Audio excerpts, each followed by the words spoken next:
Happy Palm Sunday, everybody. The day we celebrate the kickoff to Christianity's centerpiece event, a blood sacrifice. Strip away the stained glass and the hymns, and what you're actually looking at is an omnipotent God who decided he couldn't forgive humanity for breaking the rules he made up arbitrarily unless something innocent bled and died first, which is the same sympathetic magic every ancient culture practiced, just with better production value. Hebrews 9:22 says the quiet part out loud. Without the shedding of blood, there is no forgiveness of sins. That's not a plan of salvation. That's a hostage negotiation where God is both the kidnapper and the ransom.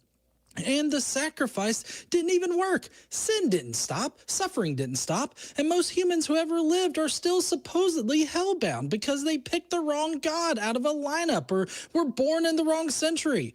And let's be honest about what Jesus actually sacrificed here. A bad weekend with a guaranteed resurrection to partially fix a problem that he himself created, using a mechanism borrowed from Levitical goat slaughter rituals. So either God chose to require blood when he could just have forgiven people, making the crucifixion cosmic sadism, or he's bound by rules he can't override and isn't actually omnipotent, or the whole framework is ancient blood magic retrofitted onto first century theology, which is the most parsimonious explanation by a mile. Take your pick. And if you disagree with my interpretation of this Holy Week, then call in because the show starts now.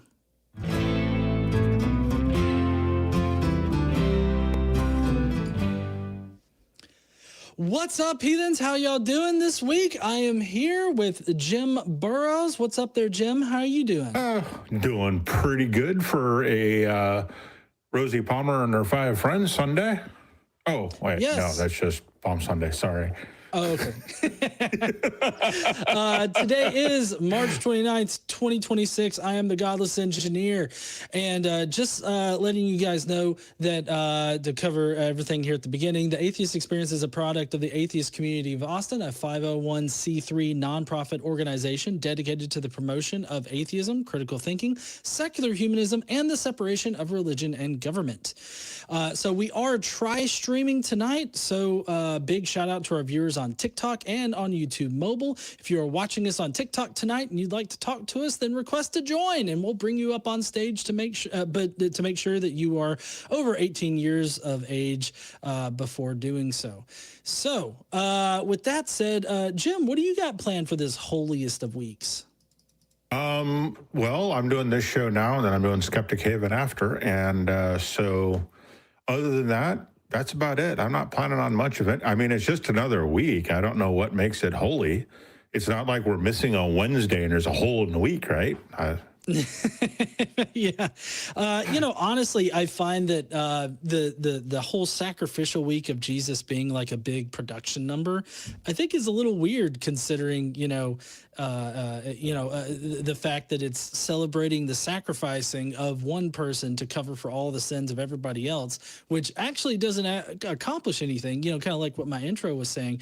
It's not actually accomplishing anything. It's just, it's just basically God sacrificing himself in order to make people feel guilty for something. I mean, I'm really not even sure.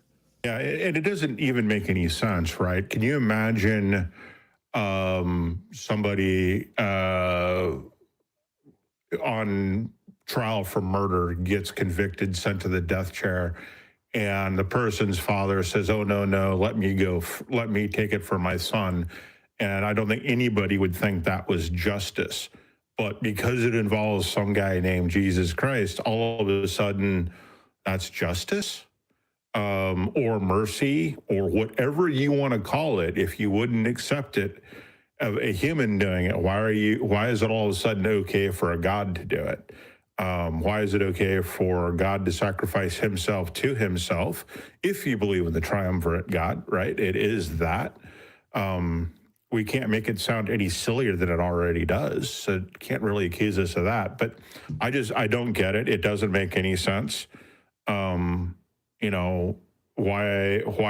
is substitutional atonement considered a valid thing to do when we don't accept it anywhere else, right?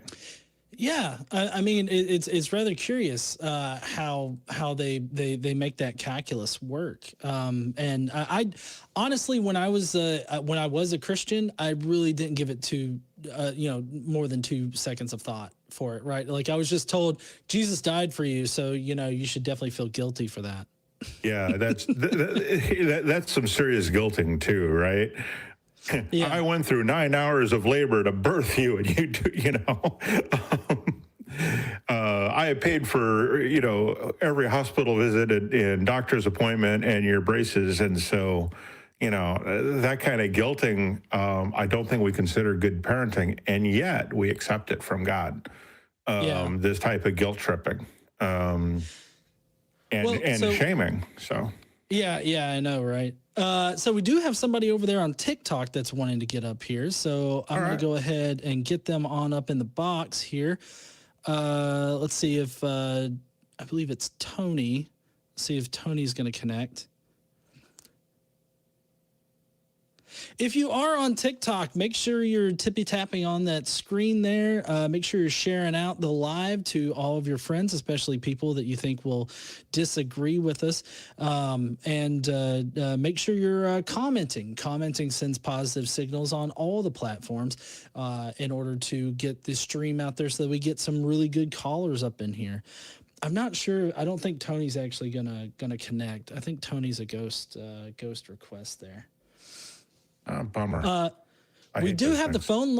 Yeah, I know. Those fucking ghosts. We do have all the lines open over there on Call In Studio. If you want to call in, it's 512-991-9242. You can ask both Jim and I about this whole Palm Sunday week. Like, what's going on with that? Yep, it looks like Tony was a ghost. Ghost Tony. The soul was willing, but the body was not. Yeah, exactly.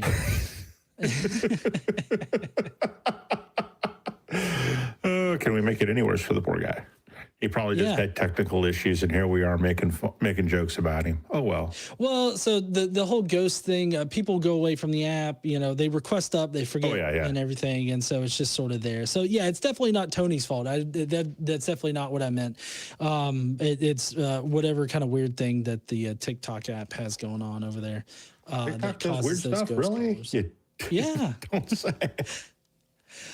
So Jim, I know that we're pretty much aligned on the whole mythicist sort of thing about Jesus not existing and everything. And I feel like most atheists out there probably agree with the gospel version of Jesus not ever being a real historical figure.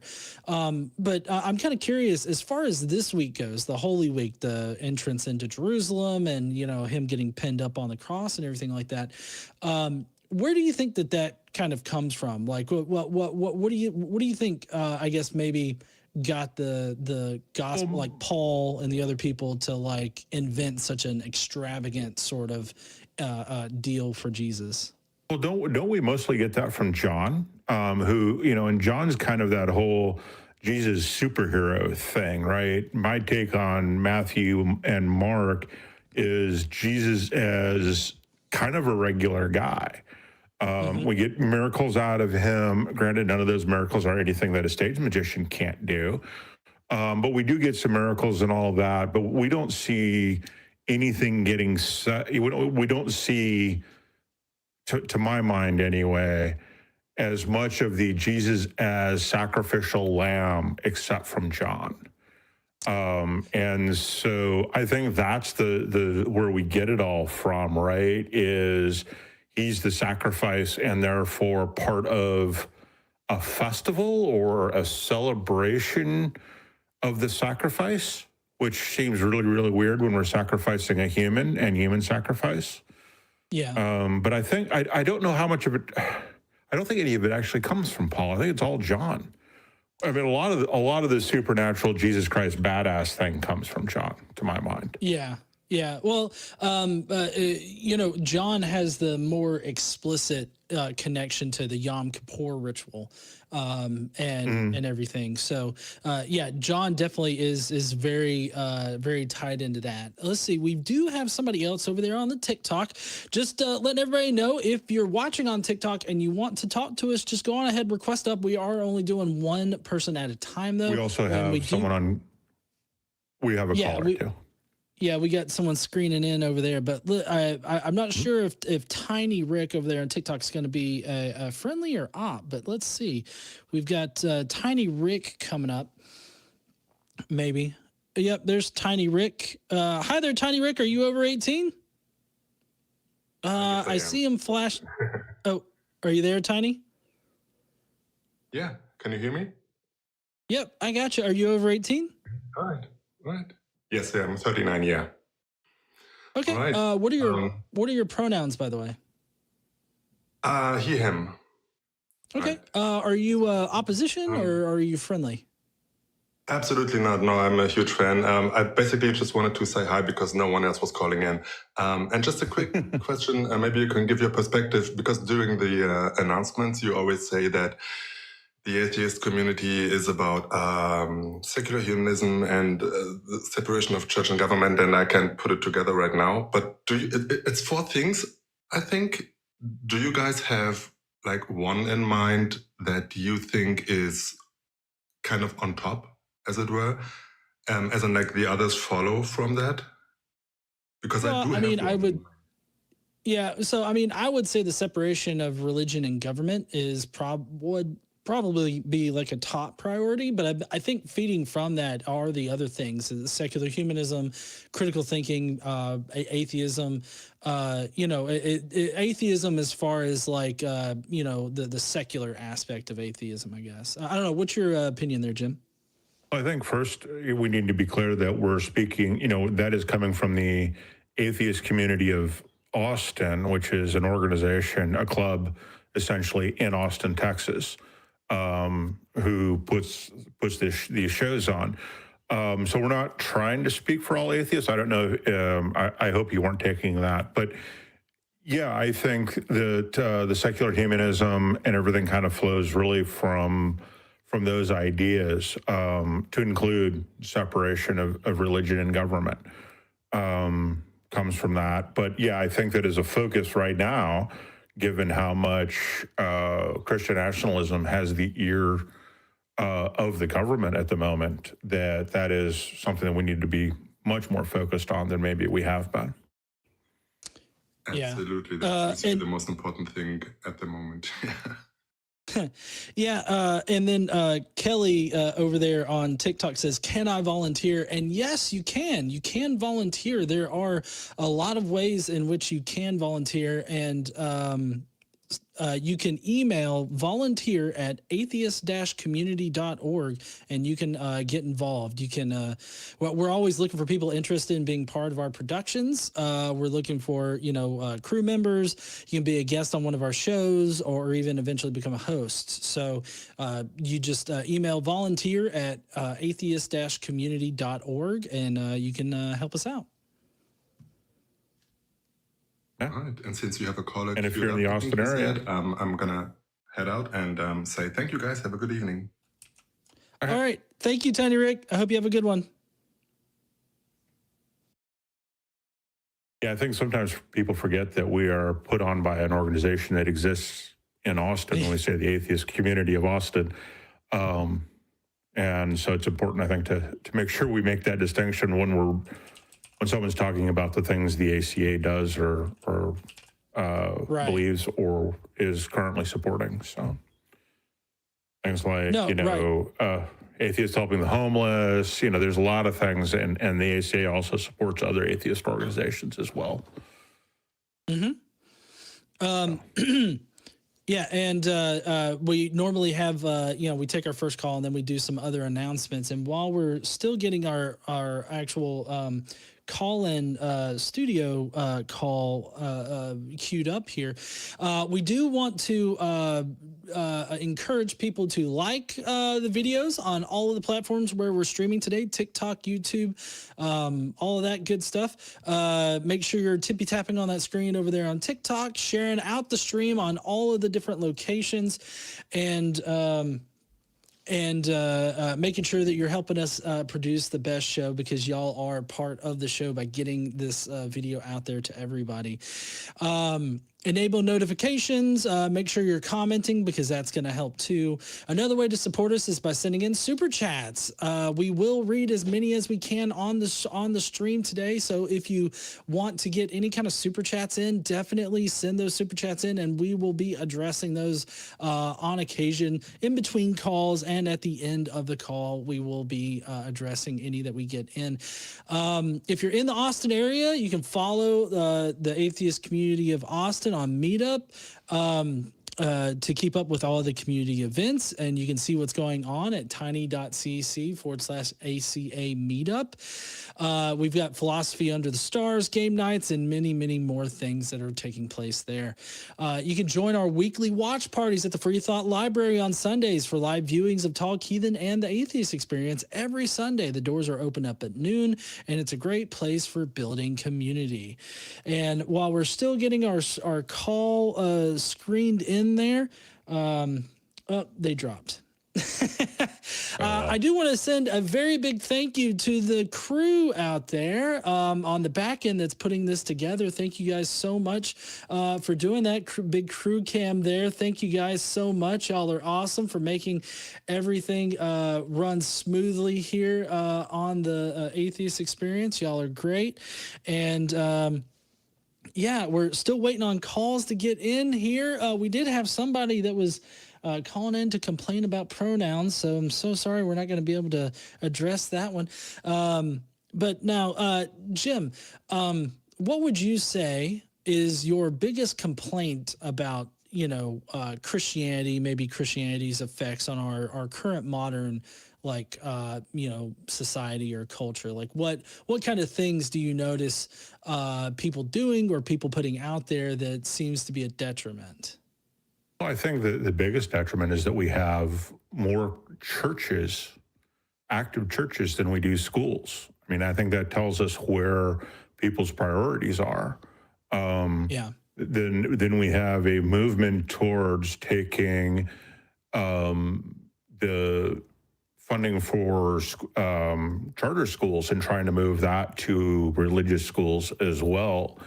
I think that's the biggest problem that we have, is that secular folk have not fought this hard enough that we can now see, especially with charter schools, that money trying to go to private religious schools.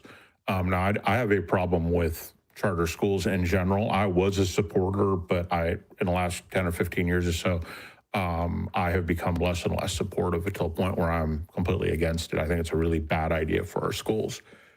But I think that's the biggest thing, right? We can see what the priorities are for this country by what they put money towards.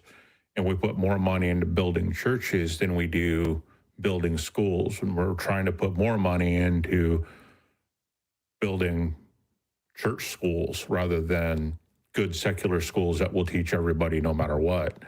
And I think that's a problem. Yeah, no, I totally agree about that, because you've got so many efforts going on right now to create voucher programs so that we can actually use government money to send kids to private religious schools. And I just don't think that should be, a use of money in that kind of way. I think that voucher programs, they really do only seek to support some of the richest individuals out there that can actually afford, beyond the whole voucher situation, afford to send their kids to private schools. The voucher programs end up only benefiting, those people that don't actually need the vouchers. And so that's a really big problem there. And of course, they're trying to force a lot of religion into school nowadays. There's several different efforts. Yeah, Oklahoma, I believe, in Texas. They're trying to push the 10 Commandments into schools, and the 10 Commandments are really kind of bullshit in my opinion. Just trying to get people angry in the comments in both locations here. Right, I'm trying to get them to call in. Right. Yeah. The 10 Commandments being utter bullshit. We can run through those because the 10 Commandments, the first 3 are just God stroking his own ego. I mean, right. to be honest. Which version are we going to read? Are we going to read the most common where it's thou shalt not lie rather than thou shalt not bear false witness against thy neighbor, which are not the same thing? Or thou shalt not kill versus thou shalt not commit murder, which again are not the same thing, right? Mm-hmm. I mean, so which interpretation are we going with of the original Hebrew? That's a good question. And to be quite honest, I feel like most Christians, at least the ones that are looking to push the 10 Commandments into the schools, are probably going to be using some kind of bullshit like KJV. So right. They're not even going to be, using anything scholarly. They just want to force kids to believe in God. It seems to that seems to be the case. I still don't understand why people think the KJV is worth toilet paper. I mean, worth being toilet paper. It's so bad in its translation. It's so obvious that it's trying to harmonize things that can't be harmonized for the simple purpose. Like everywhere in the KJV where you read the word servant, it should really say slave, because these people were not paid like we would expect a servant to be. And that's obviously because owning slaves, even in King James's time, was considered a bad idea and immoral, and you can't have the Bible supporting immoral things. And yet, it clearly supports slavery. And if somebody wants to come on and debate that, I think John and I'd be more than happy to quote the Bible at you until you realize that you're wrong. It does support slavery. Right. No. Yeah. Go ahead. I was saying, it's amazing to me how many people will quote all the verses except the ones about chattel slavery. They know those, but they don't. They're completely surprised when you start quoting all the verses about chattel slavery. well, and if you read that one to them, they're going to be like, I know exactly what you're going to say right here. And no, this was not owning them as property. But the funny thing is that when you actually read it, it literally says you may own them as property. And it's amazing to me how they'll literally try to convince you that words do not mean words, Yeah. And you can beat them as long as they don't die within 3 days, for they are and the most accurate translation is money. Right. Not even property. It's money. Honestly, another area where the slave servant thing is really muddies the waters is when you read the Annunciation of the Lord, I believe is what it's called. It's where Mary is voluntold to be impregnated, because at the very end there, I get a lot of people that say, "Oh, well, Mary agreed to it. She gave her consent." But like if you literally read the Koine Greek there, it uses the word dule. I'm not sure if I'm pronouncing that right, but it's dule, and dule literally means female slave. Yes. So like the translators literally just transform it into servant to make it more palatable, and it's kind of crazy how they do that. Yeah, and she is never asked whether she wants to do it. She's told. And I dare any Christian to come on and give us the Bible quote where there is a question mark at the end of the quote indicating a question. Because we were talking earlier about Dean Meadows. Dean Meadows says, well, no, here's the quote. I'm like, there's no question here, dude. Where's the question? Right. Exactly. And it's like, there's no question here. Right. She just simply says, well, I'm your slave, so you do whatever you want to me. You can beat me as long as I don't die within 3 days. Right. And, that brings up the whole is God really moral thing. which, is another thing that Christians don't like getting beat up on. But we don't even have to agree on what the definition of moral is. We just ask you very, very simple questions like, do you think it's moral for there to be rules and tests for women to be virgins, but not men? I can't find a single piece of evidence that there's a test for virginity in men. None, anywhere, right? And so that brings up a really important question. Why not? Is that moral? Do you think that's okay? Or are you going to say, well, separate but equal? Right? Yeah. Yeah, and I mean, you get so many people on like, especially on TikTok, I've noticed, that will go to great lengths to run cover for God's rapey attitude here, and they'll come up with any kind of explanation for why it was okay, including just simply saying that words don't mean words, Right. And I think it's really ridiculous that they go to that to those lengths. Right. And this passage is the one where it says that if a man marries a woman, has sex with her, and decides he doesn't like her, and claims she's not a virgin, I mean, this is really specific conditions here, then the parents are to bring the sheets as proof that she was, in fact, a virgin. Now, we can start talking again about, is this moral? Because only about half of women bleed the first time they have sex. So where is the moral here? Where are the morals? Is that moral? Is it okay to convict somebody of a crime based on a physical characteristic that only happens to half of the population? Is that okay? And it's like, well, I don't think it is. I mean, how does God not know that only happens to half of all women? Why does, without even talking about the virginity issue? And then the question becomes, well, if you don't believe that separate but equal is okay, then how does a woman go, I didn't like having sex with him, so he wasn't a virgin, therefore I want a divorce? How do we prove that? How does that same thing work in reverse? And it doesn't, Yeah. No, I totally agree. I mean, the entire Bible in general is very, misogynistic and anti-woman, and it amazes me how people just don't see that.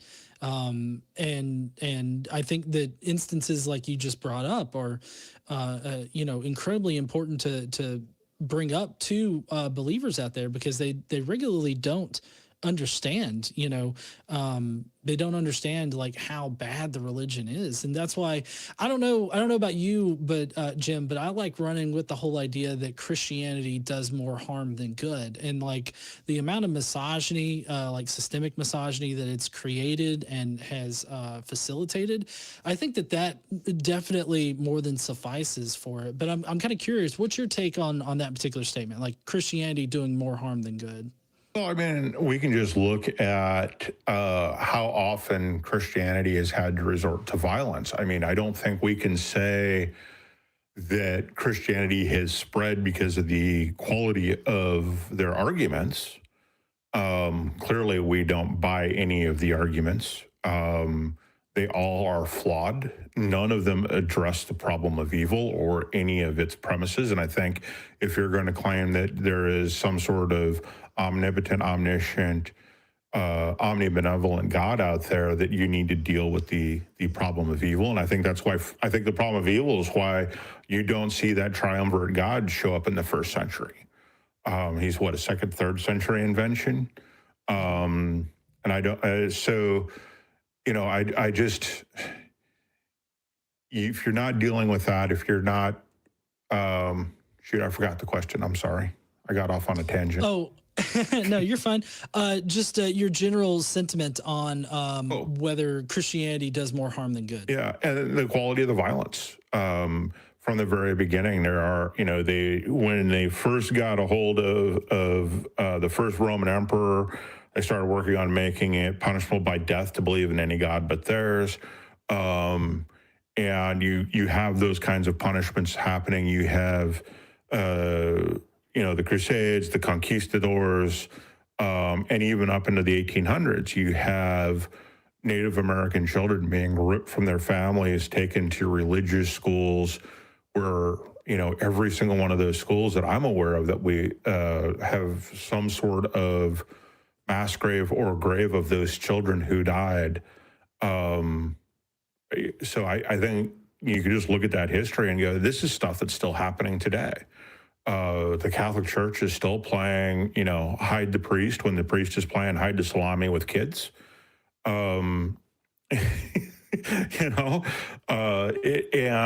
it's not, I just don't see any benefit at all. We currently, I think we can trace a lot of our current geopolitical, one way or the other, to not just Christian religion, but religion in general. And that's a problem. I mean, you have the Israelis who believe that their country was given to them by God. And really it was given to them by the United Nations. So yeah, I think there are problems. When you start saying, I am holier than you, and you start creating these divisions based on what people believe, and now we have 3,000 different Christian denominations, or 1,000, or however many we actually have, that begins to be problematic, I think. Yeah, no, I totally agree. It is very problematic. We do have somebody that has managed to get through our call screeners over there on Call-In Studio. You ready to take a call? Yeah, absolutely. Okay, it's going to be the best of topics, totally on topic for the atheist community of Austin, and that's going to be Daniel from Mexico City over there, wanting to complain about pronouns. What's up there, Daniel? How you doing?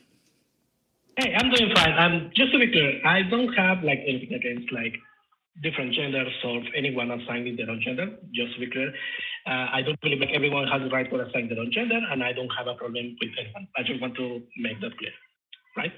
My question is, why is the default? Let's say, for example, if I watch any other show, right? Let's say I'm turning on something on the TV or any other YouTube channel. It is pretty common to believe the person presenting the show is the gender that we think of, right? Let's say, for example, for a man, and I would just use men and female as the generic one, and man and woman as the gender tag, if that's not a problem, right? If I see a man presenting the show, I usually believe he's a man, and he assigns himself as he, him. If it's a woman, basically the same. Or if it's female, it is basically the same. And basically, I'm asking the question because I believe this generates more friction with the general public, right? Because there are extremes, just like there are extreme ends on religion. I believe there are extremes on gender, extremes, so basically anything. And I believe showing the level this generates more friction within the general public than not showing it. By default, if anyone asks for it, I think that it is an option. I don't have a problem with that, but by default, I think that generates more friction. So have you ever walked down the street and used the wrong gender version? Because I know Spanish is very heavily gender specific. Have you ever used the wrong gender on somebody by accident, just on the street? Not really. Yeah, not really. Oh, really? But I don't. But it happens, yeah, right? Because guys sometimes have long hair. They're not they're not what you expect, and so you use the wrong gender, or vice versa. We just have to do it on screen to prevent that. Right, and I mean, how do you know how somebody identifies without asking them, or without them, telling you how to address them? It seems rather pretentious of you to be well, I know how they identify because I can just visually identify them in whatever way I want to identify them. That kind of seems pretentious to me, does it not? Well, it is a little bit, to be honest. I don't want to just say, it's not it has nothing to do with that. But I think that everyone will agree, 99, well, I don't want to say 99 because it is not I'm not that sure about that number, but let's say like 90% plus of the people that we meet on a general basis will be the gender that we think they are. Like I'm not trying to say like. Do you think that you should make that assumption though? Do you think that that's a reasonable assumption that you should be making for everybody? Because what it sounds like to me is that you're saying is that, well, unless I am told otherwise, I should automatically identify people with however I perceive them to identify.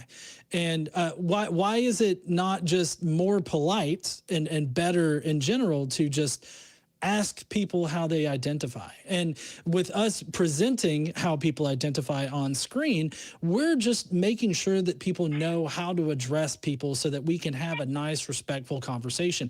The conversation only gets combative when people refuse to identify, like, you know, to comply with our identification rules.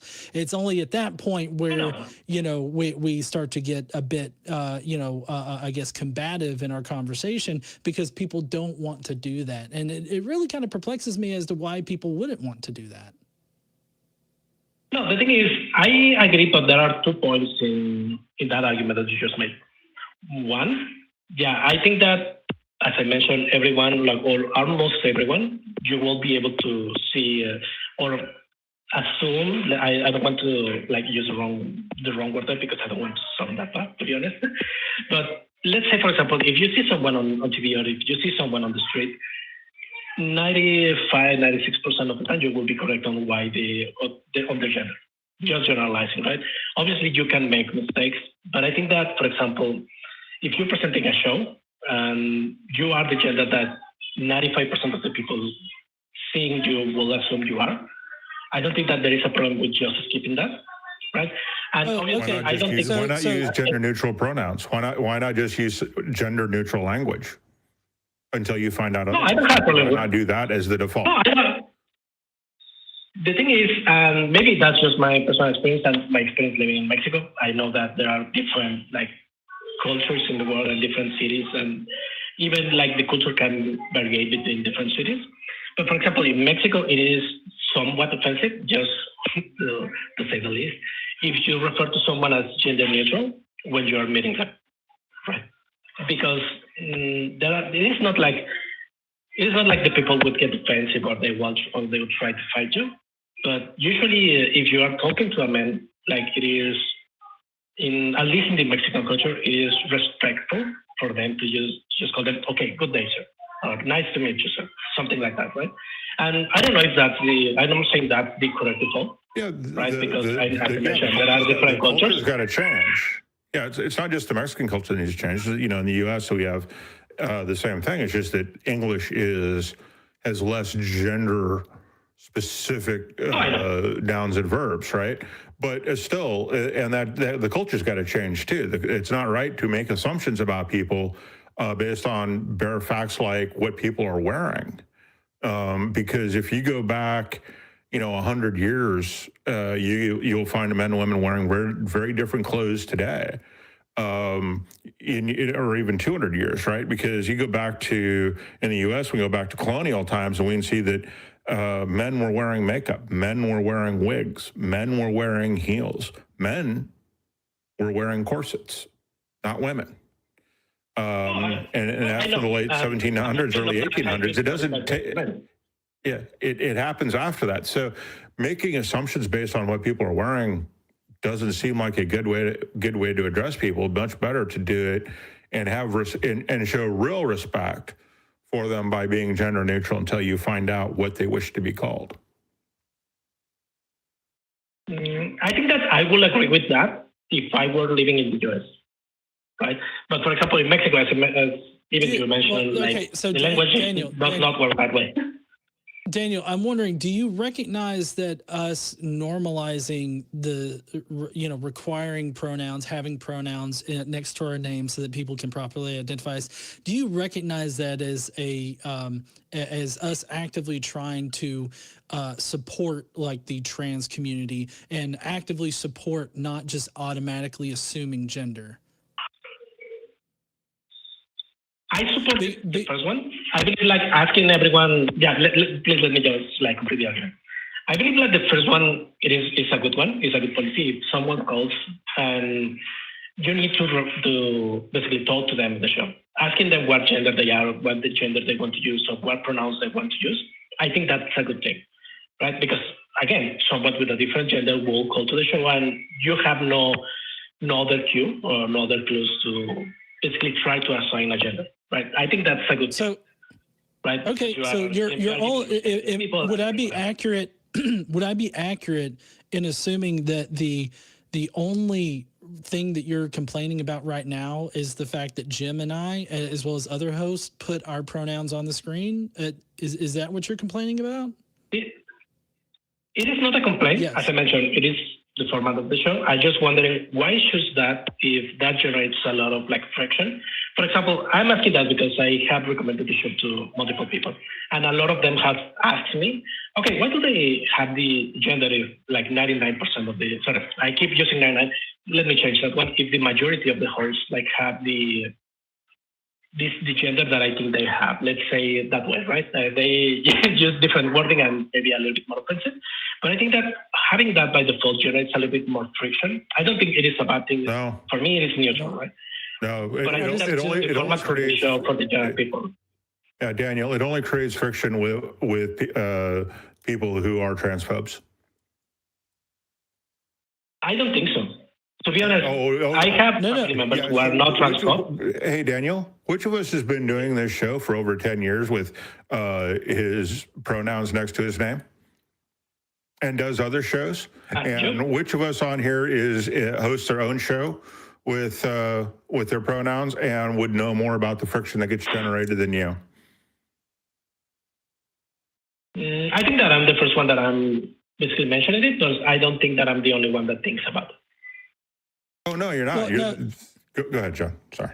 Well, I was just going to say, I even on TikTok, I ask people their pronouns because sometimes they just crash out immediately when I ask them for their pronouns, because they think that it's some kind of weird agenda that they want to attribute to trans people or something like that. And it's because they're transphobic. It's because they want to push, their own heteronormative, or not necessarily heteronormative, but transphobic sort of standards for everybody. They just want to be able to assume everybody is the gender that they perceive them as. They also want to have the ability to call trans people their sex assigned at birth. So like that's what they want to do with it. I think that's dumb. Huh? No, and to be honest, I think that's dumb. As I mentioned, it is dumb to like trying to normalize. Let's say, for example, if someone has a different gender, of course you think it's dumb. You're a bigot. You're a bigot. That's why you think it's dumb. Sorry. No. Maybe you misunderstood me. I think that it's dumb for people to force that one on other people. I think that everyone has, as I mentioned, I think that everyone has the right to assign their own gender, right? And you should be able to speak to other people, and the other people should be able to use that gender when they are speaking to you and we are referring to you. I hope that's clear, right? What I mentioned is some people, like the general public, is not really talking about this in general, right? The gender, to be honest, some different gender really only comes in the play in a conversation when someone has a different gender, right? Usually we don't really think, okay, I need to present myself as a he, him, at least not in the general, or at least not in my culture.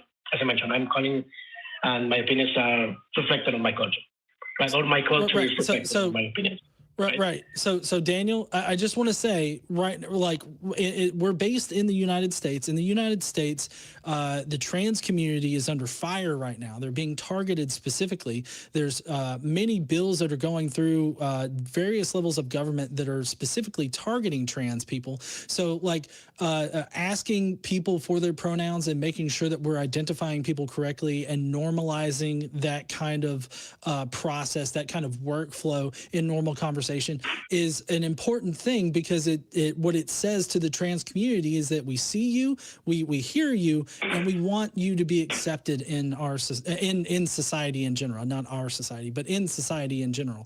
So that's what we're trying to promote with this. We're trying to normalize it. We're trying to get people used to not necessarily identifying or not necessarily assuming somebody's gender. So that's the reason why we're doing it. And if it's a problem for your particular culture, maybe that's a sign that your culture needs to change instead of forcing trans people to change, to meet the status quo of your culture. Oh, no, and by this I don't mean that trans people or that. I will agree that Mexican culture needs to change, to be honest. There are more problems, even harsher problems in Mexico right now that not even related to the trans community. And I will agree that maybe maybe asking or being proactive on this, maybe it is a good thing, at least in the US culture. Basically the thing is I have recommended this show to people in Mexico, right? And some people in the US, but not that much because I live in Mexico. So it will be hard for me to recommend the show to people there. So that's what the question really is. Nothing, as I mentioned, is nothing against the trans community, and not even like the trans community. There are other communities that use different genders. Let's say, for example, maybe this sounds weird, but I have a friend that's a furry, and he uses like other pronouns. And I agree with him in 99% of the issues, right? Like we believe in global warming, we believe in we're about atheists, we will have like a lot of similar beliefs. It's just like he's like part of that culture. And when I talk to him, I just his gender. Sometimes I mispronounce that. And not even his gender is another thing. Sorry, I will mispronounce it in English if I try to do so, right? Because I think that's Mexican lingo. But yeah, I don't have a problem with that. I just was wondering why was that the default in the show. And yeah, I think that maybe because we recognize we need to be part of the problem or part of the solution to the culture needing to change. And we choose to be part of the solution, not part of the problem. Those are your choices. Be part of the problem or part of the solution, unless you're talking about chemistry, in which your case you're either part of the solution or part of the precipitate. I think that there is an option for being neutral, and I don't think that there is anything wrong with being neutral, and that was my point.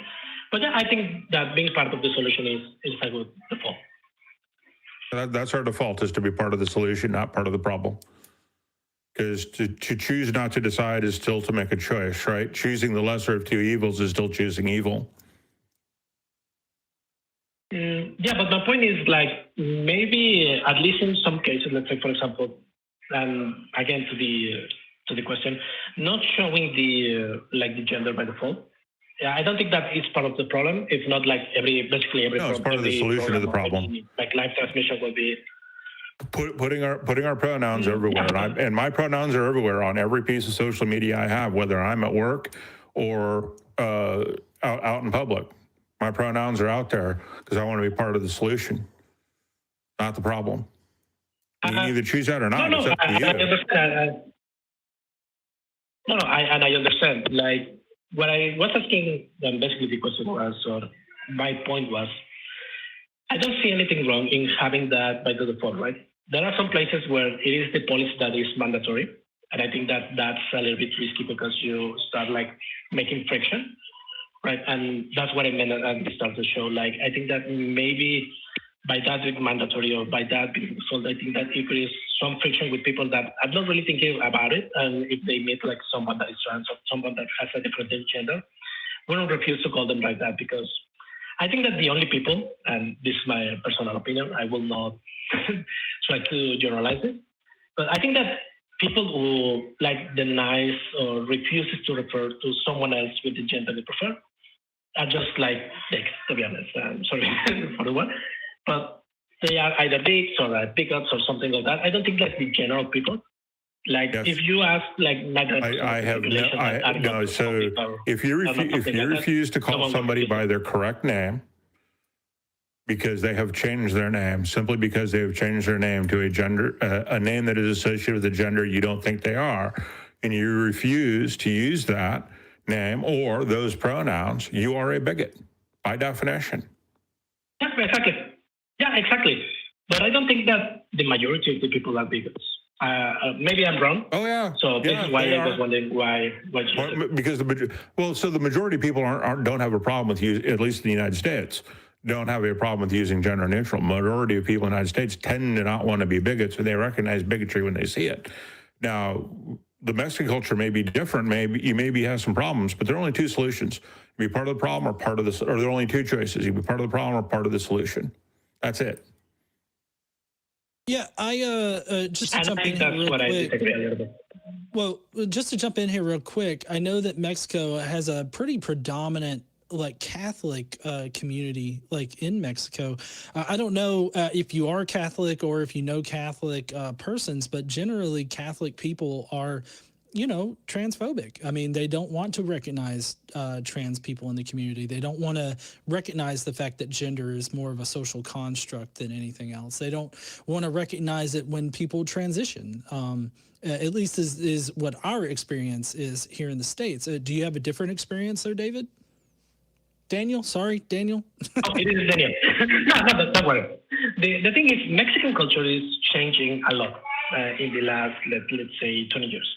Mexico was really Catholic, like extremely Catholic, and just by basically the result of the Mexican colonization and the forced conversions in Mexico, right? But in the last 20 years, you will be hard pressed to find someone young. By young, I mean 40 less years old that still goes to church like every week and something like that, right? So it is changing a lot. You can even see like dark shows. You can start seeing things like that.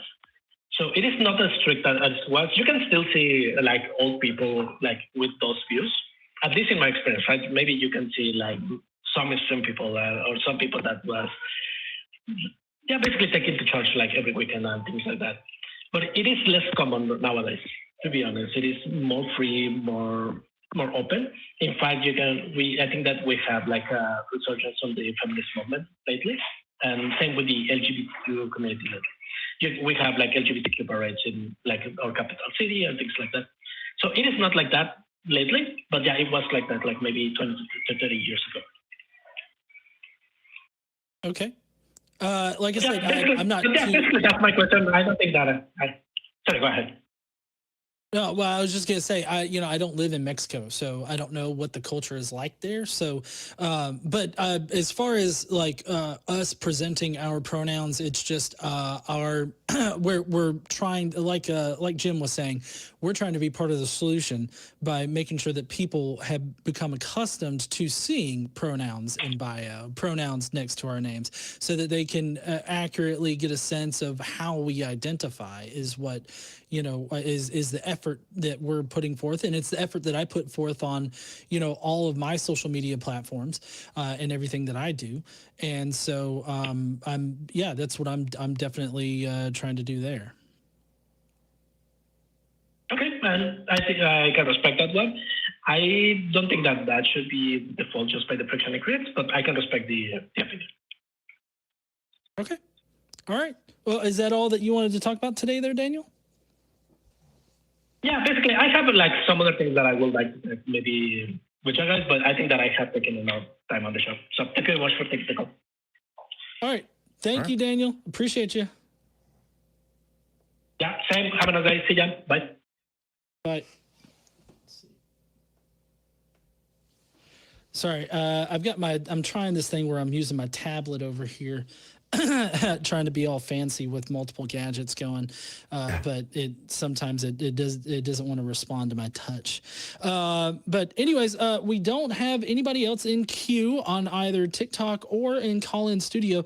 If you would like to challenge us on this holy sacrificial week that we have such a problem with, definitely call in. The number is 512-991-9242. We would love to take your call. We would love to interact with you on how pointless Jesus' sacrifice was, because he did not, he just sacrificed a weekend and he could have just as easily changed his mind. So he literally just likes BDSM.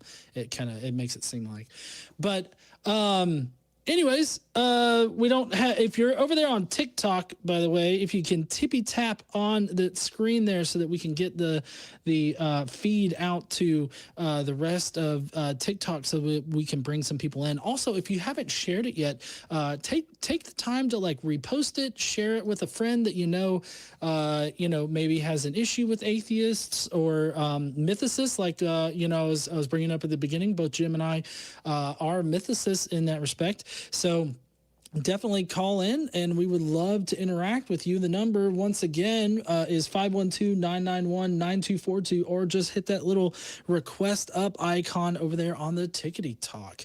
Now, Jim, I'm wondering, for you, growing up, was Easter week, or like Easter this time of year, was that like really big for you? Oh, I was Catholic. So yeah, we did the whole Lent thing.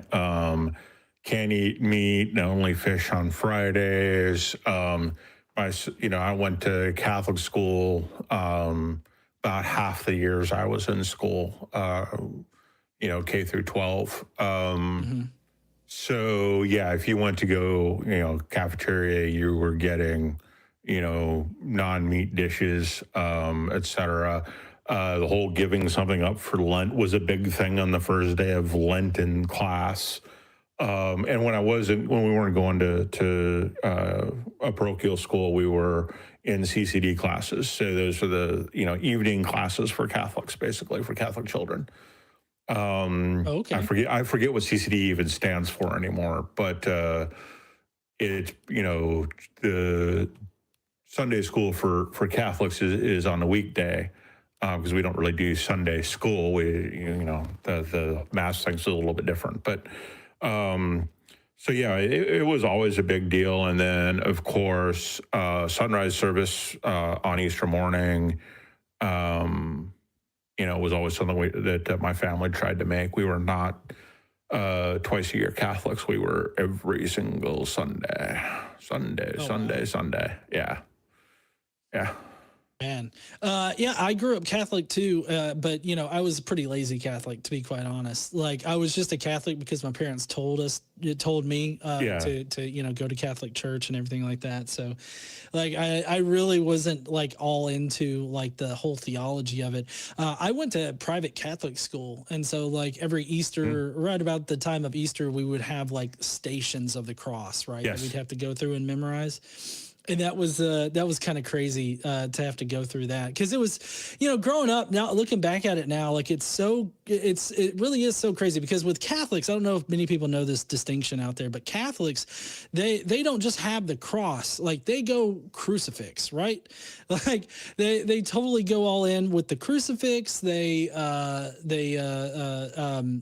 the bloody Jesus up there and everything like that. And when they make kids do the stations of the cross, like that, you literally have to walk through each station, and like it's like, oh, and Jesus got beat the shit out of here, and he dropped to his knees, and he dropped to his knees 3 times, and you have to do that like every 3 times is where Jesus like dropped to his knees and everything like that.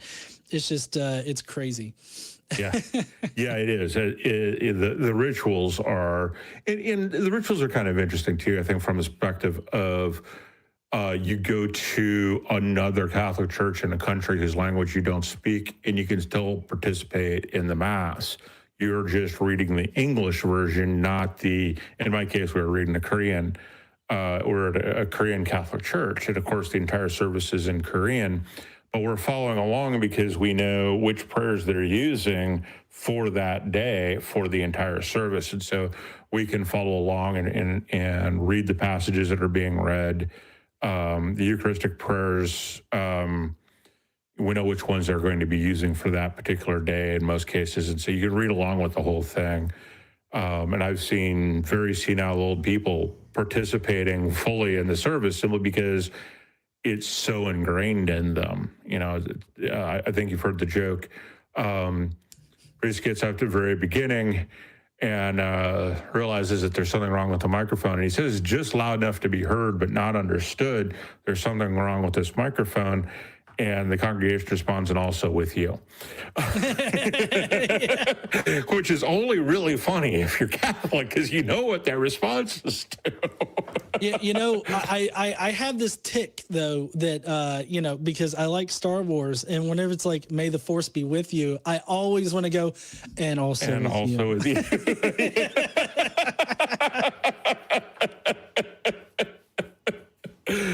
Yeah, those calls and responses get ingrained in you, and there's a lot of them.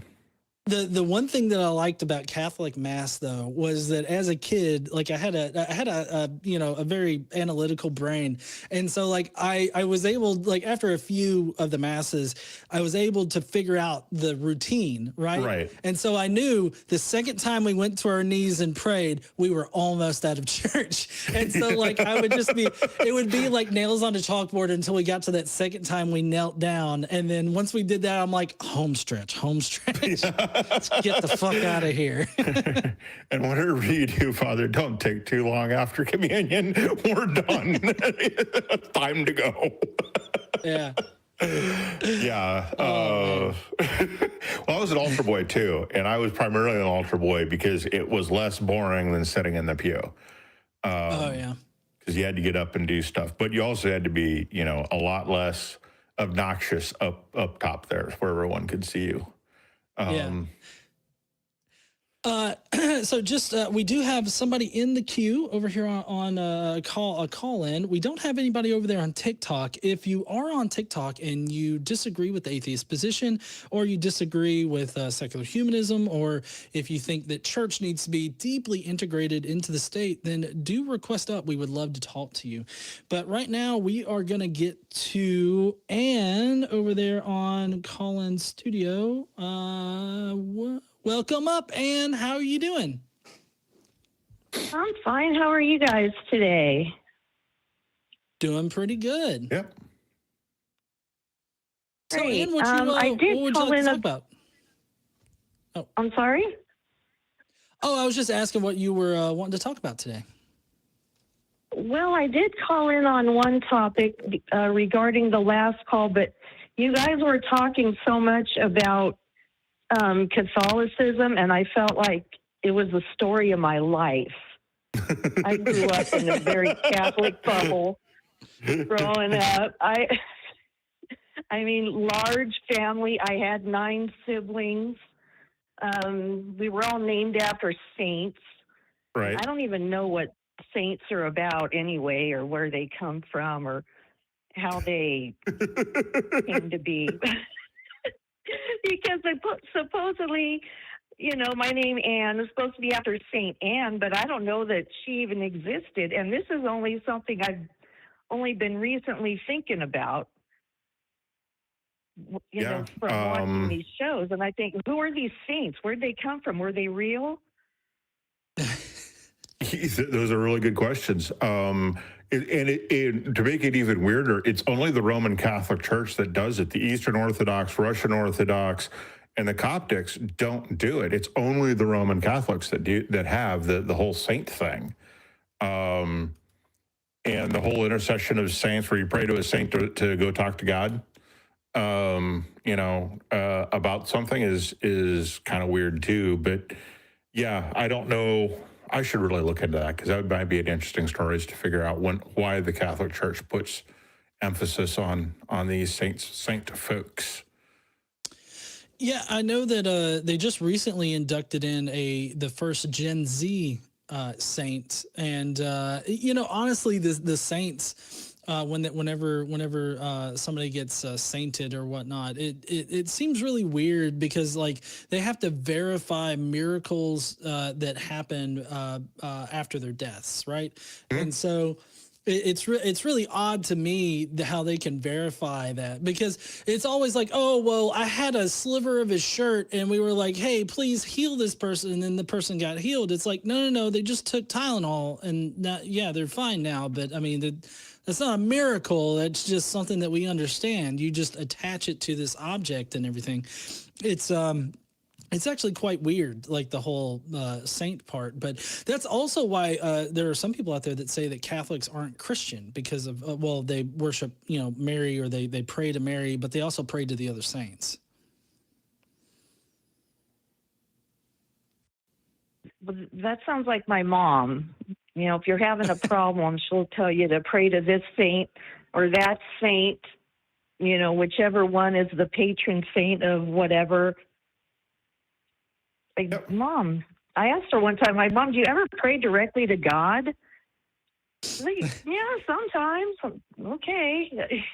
I don't understand why these middlemen are in there. Yeah, it confuses a lot of people. Yeah, that's a good question. Now, why do you? So I mean, I don't. go ahead, Ann. Sorry. Well, none of them are in the Bible, right? No, they're all people Well, who lived after the Bible and lived supposedly exemplary lives of some kind, and therefore might have an in with God that normal people don't have. yeah, and they can do like they can do things. You know, they can heal people, they can help people, they protect people, and it's like you've got to do. I think it's like three. They got to do 3 miracles after they die in order for you to be sainted, and it's got to be verified by the Pope guy. In order for you to be actually be considered a saint. Okay. I mean, honestly, it's all magical musical chairs at this point, as far as like the Catholic religion goes. Like it literally is just. I feel like with the Catholic Church, it's just a bunch of make it up as you go, because like they've changed on so many different positions. It's just kind of crazy. Yeah. How long did it take them to finally agree that the Earth revolves around the sun? Depends on who you ask. Because there are people who say that the church didn't lock up Galileo because he said that the sun was the center of the solar system, but because he said God wasn't part of it. And that kind of rings true, because there were some people before Galileo who kind of said the same thing, who were also sun-centricists, but I think they did the work that Galileo did. But I think it depends on who you ask and how much the church is trying to cover up their original position. You also have to remember the church is huge, right? So it also probably depends on which priest you asked. Mm-hmm. Yeah, that makes sense. And if you're going to ask the Pope, there was a period of time when there were 7 popes in France alone. Oh, or 8 popes. I forget how many. There was more than one, and they were fighting over which one is the real one. I don't know if y'all want to hear this kind of disgusting fact that I know, because I went to Rome and my wife looked up facts about Rome. But there's actually at Trevi Fountain over there in Rome, there's actually a building that's like an old bank or something like that. But they've got like the hearts of 7 popes stored in there or something. I could look it up real quick. But yeah, they apparently have preserved the hearts of a bunch of popes. And in I guess mason jars or something. I don't know what they use over there in Rome, but yeah, I could probably find that out real quick. But it's just it's a little crazy what they hold sentimental value with. And they're probably not even the real hearts either. The church is fairly notorious for promoting relics that aren't really relics for various and assorted reasons, mostly to do with money and power. Right. Also, oh, go ahead. Sorry, I keep interrupting you. No, I was going to say, well, about the thinking about the hearts, that made me think about the communion. Mm-hmm. You know, you eat bread, and that's supposed to be Jesus's body, and get a little wine, and that's supposed to be drinking his blood. Like, I don't know. And that is the literal body of Christ and literal blood of Christ, by the way, as in there should be a DNA. The bread should go from bread DNA to human DNA. Yeah. So I got an update. I got an update about that. So it's actually a church. There's a church across from Trevi Fountain, and the church is called Sante Vincenzo e Anastasio Trevi, and the best supported count is actually 22 Pope hearts that are preserved there, from Sixtus V to Leo the 13th. Fun fact for this Sunday.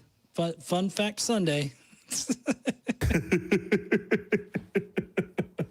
Yeah, and how many of them are the real heart? That is a That's pretty the question. fun fact. Yeah. Yeah. That is a fun fact. Wow. Yeah. Yes. And I know that you called in to talk about the pronouns issue. Did you want to say your piece on the pronouns stuff too?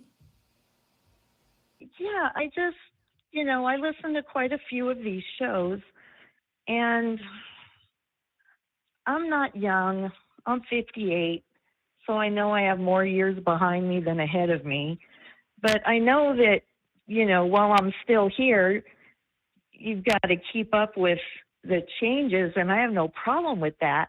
And I'm not like doing it because I have to. I'm doing it because I really don't have a problem with that. But I seem to have a problem when people complain about having to use pronouns, having to give pronouns. What is the big deal? Why? I mean, I have seen some epic arguments on some of these shows over callers that just will not give pronouns. Yeah, I think it's because Jesus taught to be intolerant and not to to judge people whenever possible, and to be as judgmental as possible. And that the Christians just following. Oh wait, no, it's because they don't read the freaking Bible. Now, people will say Catholics don't read the Bible, but I will say, if you go to Mass every day, every 3 years, you're read the entire Bible, bit by bit, but you'll have read the entire Bible. So that's not entirely true. They don't read it, it's read to them.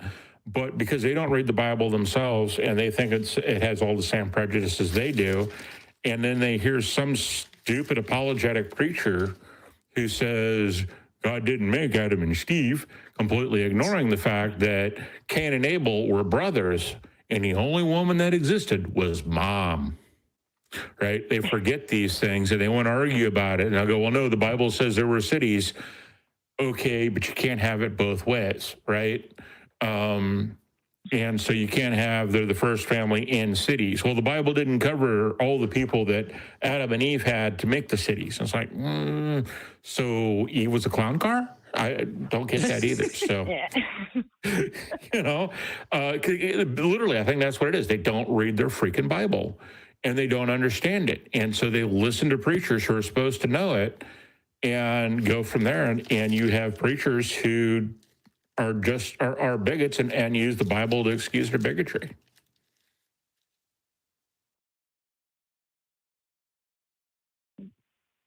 Yeah. The Bible seems like it can be used for all kinds of things.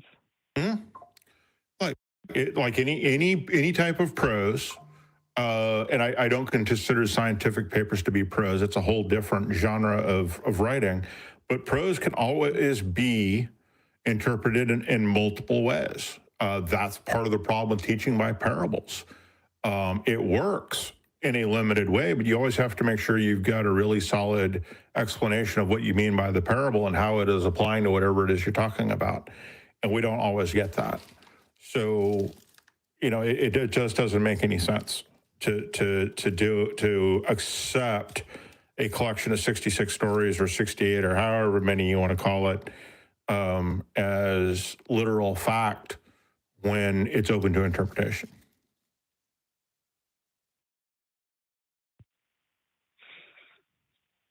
Well, I think sometimes the Constitution is that way too. Yeah. And the Constitution's much more narrowly written. Yeah. The Constitution is written by people who understand, that was written by people who at least had an understanding that they needed to write precisely.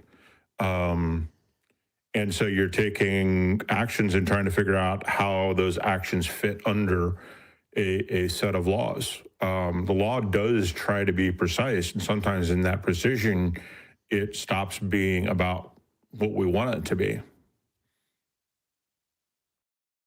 Yeah, I know. I just think sometimes people twist the Constitution or something. Mm-hmm. Mm-hmm. Or try to. Yeah.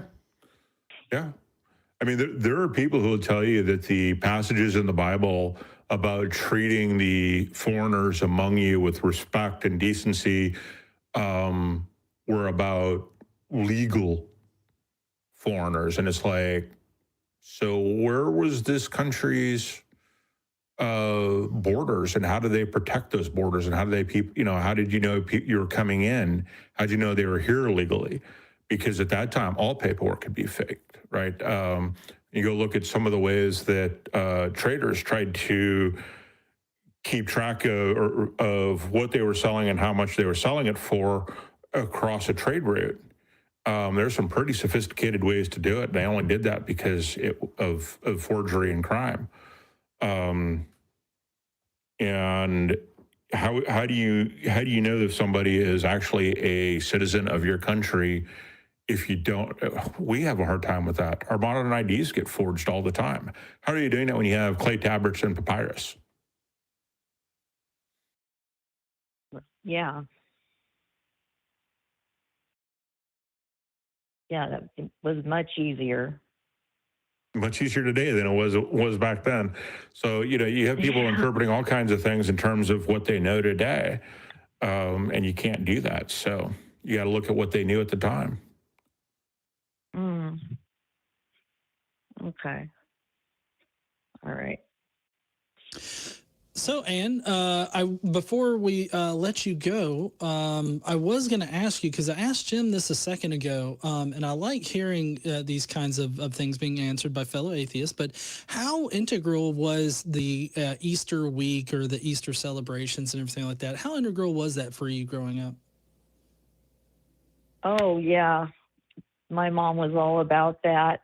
And there was the 7 stations of the cross, although I can't remember how all that went. I was like half paying attention. I just wanted to grow up and not have to go to church anymore at that point in my life. But, no, same here. Like I don't remember much of it either. I know that he gets whipped a lot, and then there's this one point where he does that whole Forrest Gump, wipes his face, and he comes away with the face on the rag kind of thing, and then he falls like 3 times. Yeah. And you have what's his name take up the cross because he can't pick it up anymore. Yeah. That's right. I forgot all about that. It's been so long. Wow. That's such a long time. But I mean, we had to do the fish on Friday every Lent and everything. So. Oh, another fun fact, and I heard this from my wife, but the reason why McDonald's starts up their whole fillet of fish thing or something is like right around Lent time, so that Catholics can actually get something from McDonald's. Yep. Yeah, I think a lot of the fast food places do that, because I do seem to see a lot of ads for fast food places around this time of year doing fish. But I think my mom had us have fish every Friday, not just during Lent. Oh, yeah, some Catholics did. Yeah. Yeah. Yep. Yeah, she was old school Catholic. So I think when she went to Mass, it was all in Latin. Yeah. Yeah, pre Second Vatican. Okay. Yeah. that is really old school. Yeah. Yeah. So that's kind of how I grew up Catholic. Really Catholic. I even remember, just real quick, we had a Methodist church like behind our house, behind our backyard, and then there was a wall in the parking lot for the church. And one time I asked my mom, I said, "Mom, why do we drive 1.5 miles up the road to go to that church when there's just one around the corner? All I have to do is walk around the corner to go there." And she goes, "Well, it's a Methodist church." And I'm like, "Oh, okay." Yeah. Yeah. That kind of freaked me out. Like, oh, okay. But at that point, I wasn't even aware there was other religions. I mean, I was in a very Catholic bubble. Yeah. Growing up, and Methodist is just another sect of Christianity. Yep. Yeah, and they will fight. They will fight over which version is correct, and it just makes no sense. Come to blows over it, and go to war over it. You know, how many European wars were caused by that? The Irish problem was primarily, you know, which version of Christianity was true. We do that all the time. If God cared, he'd stop it. Right. And if he existed, Yeah. he would Well, stop. If he I think existed and he yeah. cared, he'd stop it. So, Well, yeah, I think if there was a God, then he or she or they or it would have just said, and everyone would just know. yeah. I mean, just like you know that people exist by, you know, oh, look, they're there. Yeah. I mean, you would think if you were a smart God, you know, an omniscient one, dare I say, you would think that, you know, just doing that would be better than, you know, causing all these wars and all this other stuff that, you know, has been a problem. Yeah. Or write the Bible in such a way that it is less interpretable. Yeah. You know, one story of Genesis, Right. I mean, one story of the flood, you know, things like that. Minor little things. Well, Actual I mean, evidence the Exodus happened. Yeah. Yeah. I mean, because if there's a God, he's either just letting all this happen or he's too incompetent to stop it. Right. Mm-hmm. Yeah. Or, yeah. So, Yeah. but yeah, until then, I see no reason to believe there's one at all, you know, for any reason. same. So, Yeah. The Bible is ridiculous. yeah, it is. Yeah. And I'm learning a lot more about it watching these shows. So, Well, go find Godless Engineer's channel. He does a pretty good job, especially on the. yeah. Especially Subscribe on to his channel. Yeah. Oh, good. Oh, Good. awesome. Yeah, I mean, I know that I'm primarily just putting up like clips of like conversations and everything that I have, but you know, I definitely appreciate you doing that. Oh yeah. Yeah. Yeah. I do enjoy watching your videos. Oh, thank you so much. You know, I bet that you're already subscribed to the Atheist Community of Austin here, but we've also got Talk Heathen over here as well, and Truth Wanted. So there's a lot of shows out there for you know, you to consume. And Truth Wanted's a fun show. I don't know if you do much on Friday nights, but it's a pretty fun show. It's kind of different. And it does more than just Christian. Yeah, we do more than just does God exist. We also get into all the different supernatural claims and aliens and the whole 9 yards. Okay, I'll have to check that one out. I'm very familiar with Talk Heathen, so Yeah. Mm-hmm. but I'm going to have to check Truth Wanted out. There's a lot of channels popping up, so Yeah.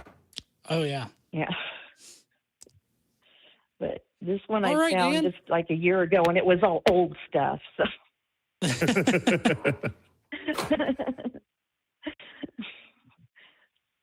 All right, Ann. Well, it was great talking to you. I'm glad that we could, you know, kind of connect on the whole Catholic thing.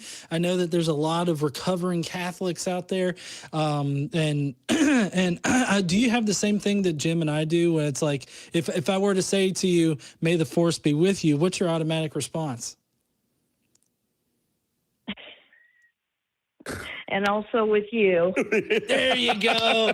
That's how you know. That's how you know you're working with a real recovering Catholic. Right there. Yep. And it is recovering. We're always recovering. Oh, it took me a second, though. It took me a second. I think I buried it or something.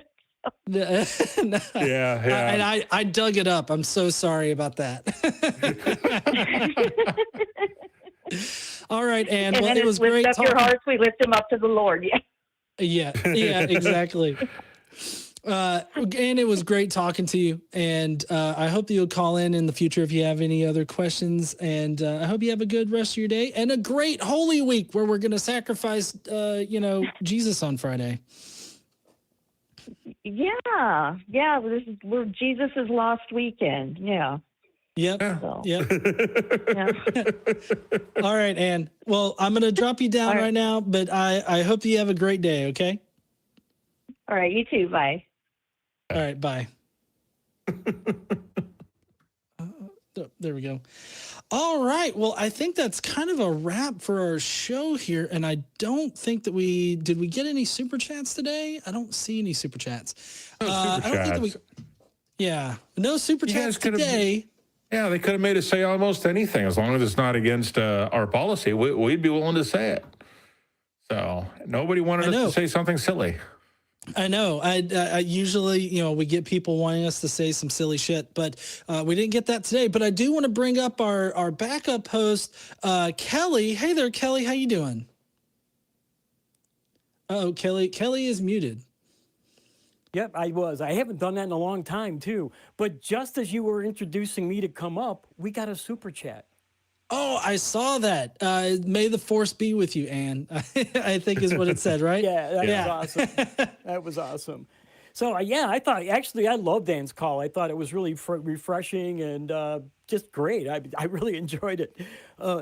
You were mentioning all the wars in Europe, and I had a list just off the top of my head because you know me, I love history and trivia. 30 Years' War, French Wars of Religion, the Northern Crusades, and everybody seems to forget about those. The Teutonic Knights conquering Estonia, Lithuania, and Latvia, and the Reconquista. I mean, there's hundreds of thousands of people, probably millions of people that died in just 4 wars right there. So, yeah, all caused by Christianity. All caused by Christianity. And I didn't even mention the Crusades. Right. Or the conquistadors. Yeah, right. There you go. So, I mean... Well, so...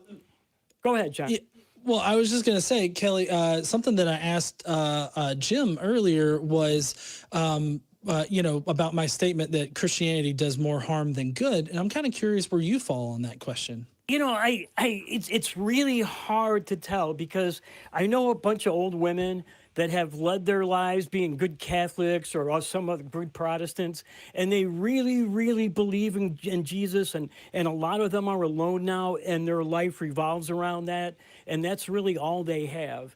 And there was a book by one of my favorite authors. I'm not going to mention what it is, but they find the body of Christ in it, and they have to decide what to do with it, and they're going to show it to the world. And then they start thinking about all the old ladies and how they're just going to crush them, and they decide not to do it. So, I mean, it's kind of hard. I think it probably, throughout history, has probably caused way more harm. But it does do a little bit of good for some people. So, and as much as I hate to admit that, it is true. So... Yeah, I totally understand that aspect of it, that, Christianity is good for some people out there. But I guess my position on it takes in the entire history of Christianity. Like what has Christianity set up for society? What has been its real effect? And, that's I guess that's kind of where I find myself analyzing that particular question. But I definitely value your input on that. One of the things, too, I was just thinking about, and we get a lot of calls on these shows about people wondering about how we can still have morals without God. So I think maybe Christianity is doing good for those people, too, because they're not going out and killing and robbing and hurting people. So it might be doing more good than we actually realize. So. Yeah, a case could be made that, if the only reason you're not doing something most people would consider evil or immoral is because you fear punishment, you're probably not fundamentally a good person. Yeah, I would say that now, I guess my reaction to that generally is just that there are better ways to actually, cope with those kinds of situations as opposed to just needing religion. I'm not saying that we should totally remove religion from society or Christianity, from society or anything, but I definitely think that there's healthier ways to manage that, like with, recoveringfromreligion.org, or any of those organizations out there that are really geared towards helping people. I think that it can really help people out there in a more meaningful way than just throwing some Jesus on them, right? Yeah. But one thing also I need to do to both you guys is thank you so much for mentioning Truth Wanted. As the host and producer of the show, I have to thank you so much for mentioning that. And it is a great show. Of course, I have to say that. Well, I mean, I love Truth Wanted's variety, and Yeah. and it's a nice break from just talking about how much God sucks all the time, and those kinds of arguments. So, I mean, it's definitely a nice shift in topic. Thanks. That's about all I have. So thanks for bringing me up and let me, contribute a little bit. I appreciate it. You guys are awesome. Yeah, no problem. We do have shows going on here at the Atheist ACA, the Atheist Community of Austin. Sorry, I totally stumbled on that for a second. We've got like Truth Wanted. We've also got Talk Heathen, and we'll be back at it next week. This coming Friday with Truth Wanted, and then next week with Talk Heathen and the Atheist Experience. So we really appreciate y'all tuning in today, spending your afternoon with us, and I guess we will see all you heathens later. Don't forget to stand up, use your voice, and all that kind of good shit, y'all. What will it take for you to start opening your eyes, to start questioning the bullshit everyone around you buys? You think it's any of your business what goes on between my thighs? I wonder when we'll be rid of your life.